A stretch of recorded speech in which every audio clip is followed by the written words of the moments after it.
சிறுகடிக்க ஆசை சரியில்லை. டுடே எபிசோட்ல நம்ம மனோஜ் இருந்துட்டு யமுனான்ற பொண்ண பொண்ணு பார்க்குறாங்க. அந்த பொண்ணு வந்து உங்களுடைய ஆன்சம் எல்லாமே எனக்கு ரொம்பவே பிடிச்சி போயிருக்கு அப்படின்ற மாதிரி சொல்லிடுறாங்க. நான் எப்போவுமே ஸ்ட்ரைட் ஃபார்வர்டாக தான் இருப்பேன் அப்படின்ற மாதிரியும் சொல்லிடுறாங்க. அதுக்கடுத்து தான் எனக்கு 4 தடவை கல்யாணம் ஃபிக்ஸ் பண்ணாங்க. என்ன 4 தடவையா? ஒரு தடவை 2 தடவைனா கூட பரவாயில்ல, இது என்ன 4 தடவையாக இருக்குது அப்படின்னு சொல்லிட்டு மனோஜ் வந்து கேட்கவும், சரி அந்த கல்யாண கதையை தான் கொஞ்சம் சொல்லுங்களேன் அப்படின்னு சொல்லிட்டு நம்ம சந்தோஷ் வந்து கேட்டுக்கிட்டு இருக்காங்க. முதல் கல்யாணம் வந்து மண்டபத்தில் வந்து ரெடி பண்ணாங்க.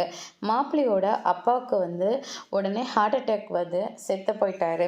சரி, 2வது தடவை கல்யாணம் பத்திரிக்கை வரைக்கும் போச்சு. ஃபுட் பாய்சன் ஆகி மாப்பிள்ளையோட அம்மா செத்து போயிட்டாங்க.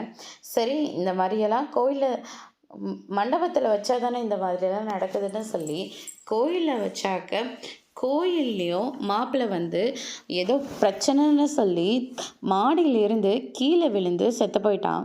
திரும்பியும் சரி 4 தடவையாவது எந்த பிரச்சனையும் வரக்கூடாதுன்னு ஒவ்வொன்றும் பார்த்து பார்த்து செஞ்சோம். ஆனால் கடைசியில் மாப்பிள்ளையோட அப்பா இறந்து போயிட்டாரு. அதனால தான் இந்த வாட்டி தீர்க்கானமாக ஒரு முடிவு எடுத்திருக்கேன். நானே போய் மாப்பிள்ளையை பார்த்து எந்த பிரச்சனையும் வராமல் மாப்பிள்ளைக்கு என்ன பிடிச்சி போய் எனக்கு மாப்பிள்ளையை பிடிச்சி போச்சோன்னா ரிஜிஸ்டர் ஆஃபீஸில் கல்யாணம் பண்ணிக்கலான் இருக்கேன் அப்படின்ற மாதிரியே சொல்லிடுறாங்க.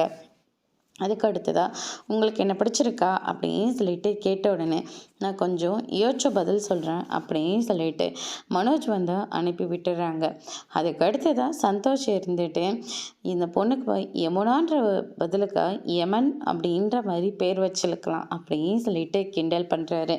பொண்ணு பார்க்க சொன்னால் என்னை கொல்றதுக்கு பிளானை போட்டுட்ருக்கீங்க அப்படின்னு சொல்லிட்டு மனோஜ் இருந்துட்டு ஜீவா கிட்ட வந்து திட்டிகிட்டு இருக்காங்க.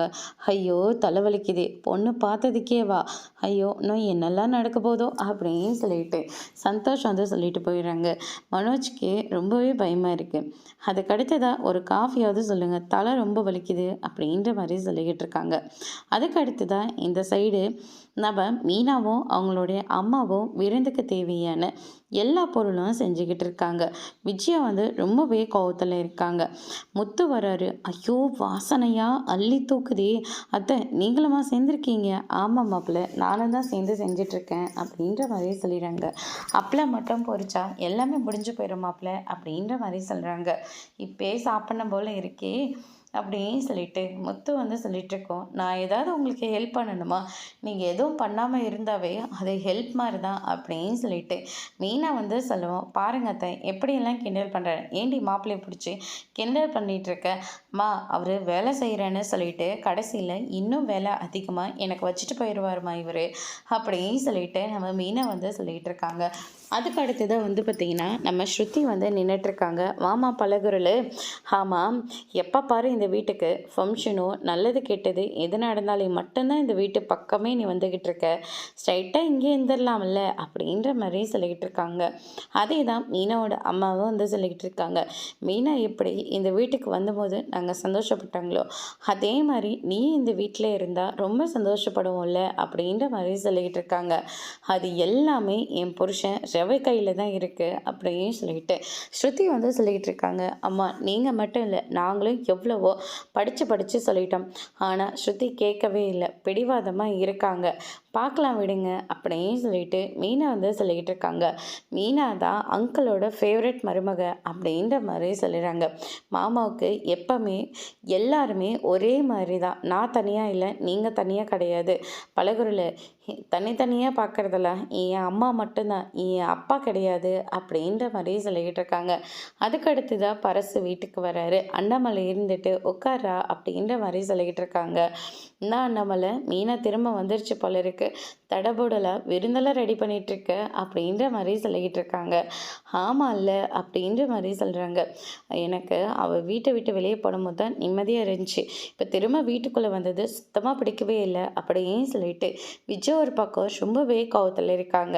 அதுக்கு அடுத்ததான் வந்து பார்த்தீங்கன்னா, இந்த சைடு நம்ம முத்து இருந்துட்டு பரசுவை பார்த்த உடனே மீனா கிட்ட சொல்கிறாங்க. மீனா தண்ணி எடுத்துகிட்டு வந்து கொடுத்துட்ருக்காங்க. அதுக்கு அடுத்ததா ரவி, சீதா இப்படி எல்லாருமே வந்துடுறாங்க. இப்போ தான் இந்த குடும்பம் ரொம்ப பெருசாக தெரியுது. இப்போ தான் எனக்கு ரொம்ப சந்தோஷமாக இருக்குது அப்படின்னு சொல்லிட்டு அண்ணாமலை வந்து சொன்ன உடனே மீனா இருந்துட்டு, என்னம்மா நீ இந்த மூட நம்பிக்கைலாம் நம்பிக்கிட்டு நீயும் வீட்டை விட்டு வெளியே போயிட்டல, அண்ணாமலை நல்லா இருக்கணும் தான் நீ போயிருப்ப, அதுவே என்ன தெரியும், ஆனால் இருந்தாலும் கொஞ்சம் யோசிச்சிருக்கலாம் அப்படின்ற மாதிரி சொல்லிக்கிட்டு இருக்காங்க. அதுதான் அங்கிள் நான் பண்ண மிகப்பெரிய தப்பே, கொஞ்சம் யோசிச்சிருக்கணும், யோசிக்காமல் விட்டதுனால தான் குடும்பத்தை விட்டு பிரிஞ்சு போயிட்டேன் அப்படின்னு சொல்லிட்டு மெயினாக வந்து சொல்லிக்கிட்டு இருக்காங்க. அதுக்கு அடுத்ததாக பார்வதி எல்லாருமே வராங்க. நீ தான் விருந்துக்கு கூப்பிடல, அண்ணன் என்ன கூப்பிட்ருக்காரு அப்படின்னு சொல்லிட்டு பார்வதி இருந்துட்டு விஜய் கிட்ட சொல்லிடுறாங்க. எல்லாம் அந்த ஓடி வந்தவளுக்காக மட்டும்தான் அப்படின்னு சொல்லிட்டு விஜயா ரொம்பவே கோவத்தில் இருக்காங்க. அதுக்கு அடுத்ததாக போலீஸ் வந்து நிற்கிறாங்க. போலீஸை பார்த்தோன்னே மொத்த பேரும் வந்து ஷாக் ஆகுறாங்க. போலீஸ் வீட்டுக்கு வந்தவே இவ்வளோ பயப்படுறீங்க, இங்கே பாருங்க அதெல்லாம் ஒன்றும் கிடையாது சார், நீங்கள் நகையை கண்டுபிடிச்சி தந்தீங்கல்ல, அதில் ஒரு நகையும் இவங்கள தான், அதனால தான் இவங்க உன்னை நேரில் பார்க்கணுன்னு சொன்னாங்க, கூட்டிகிட்டு வந்திருக்கேன் அப்படின்ற மாதிரி சொல்லிடுறாங்க. இவர் எனக்காக முதல்ல வாங்கி தந்த செயின் அது, ரொம்ப சென்டிமெண்ட்டாக வச்சுட்டு இருந்தேன், காணாமல் போனவுடனே ரொம்ப அப்செட் ஆகிட்டேன், இப்போ தான் ரொம்ப சந்தோஷமாக இருக்கேன், எல்லாத்துக்கும் காரணம் நீங்கள் தான், இந்த சர்வீஸ் உங்களுக்கு எப்போவுமே இருக்கணும், எங்களால் முடிஞ்ச கிஃப்ட்டை நாங்கள் வாங்கிட்டு வந்திருக்கோம், இதை வாங்கிக்கோங்க, சின்ன காயின் தான் அப்படின்ற மாதிரி சொல்லிடுறாங்க. இதெல்லாம் எங்களுக்கு வேணாம் சார், வேணான்றது உங்களுடைய பெருந்தன்மை, கொடுக்கறது எங்களுடைய பெருந்தன்மை அப்படின்ற மாதிரி சொல்லிடுறாங்க. அண்ணாமலை சொல்லிக்கிட்டதுனால முத்தும் மீனாவும் அந்த நகையை வந்து வாங்கிக்கிறாங்க. இது எல்லாமே கவர்மெண்ட் சர்வா, கண்டிப்பாக ஒரு நாள் உங்களுக்கு பண்ணுவோம் அப்படின்னு சொல்லிட்டு போலீஸ் சொல்லிட்டு அங்கேருந்து கிளம்பிடுறாங்க. அதுக்கு அடுத்ததாக வந்து பார்த்திங்கன்னா எல்லாரும் சாப்பிட்லாமா அப்படின்ற மாதிரி சொல்லிட்டு இருக்கிற போது இந்த பக்கம் நம்ம விஜயாவும் ரொம்பவே கோவத்தில் ரூமுக்கு போயிடுறாங்க. நான் அந்த மீனை வீட்டை விட்டு வெளியே போடும்போது அவ்வளோ சந்தோஷமாக இருந்தேன், திருப்பியும் என் கையாலே ஆரத்தி எடுத்து அவளை வீட்டுக்குள்ளே கூப்பிட்ற மாதிரி ஆயிடுச்சு, எல்லாத்துக்கும் காரணம் அந்த பார்லர்காரி தான், அவளை நாம் சும்மாவே விடக்கூடாது அப்படின்ற மாதிரி சொல்லி ரொம்பவே கோவத்தில் இருக்காங்க. அதனால மனோஜ் இருந்துட்டு நான் ஏதாவது ஐடியா பண்ணுறேன்னு சொல்லிட்டு ரோகிணிக்கு கால் பண்ணி பேசிக்கிட்டு இருக்காங்க. நான் உன்னை பார்க்கணும், நான் சொல்கிற இடத்துக்கு வா, லொக்கேஷன் அனுப்பி விட்டுறேன் அப்படின்ற மாதிரி சொல்லிடுறாங்க. அதுக்கு அடுத்ததாக ரோகிணி ரொம்பவே சந்தோஷப்படுறாங்க.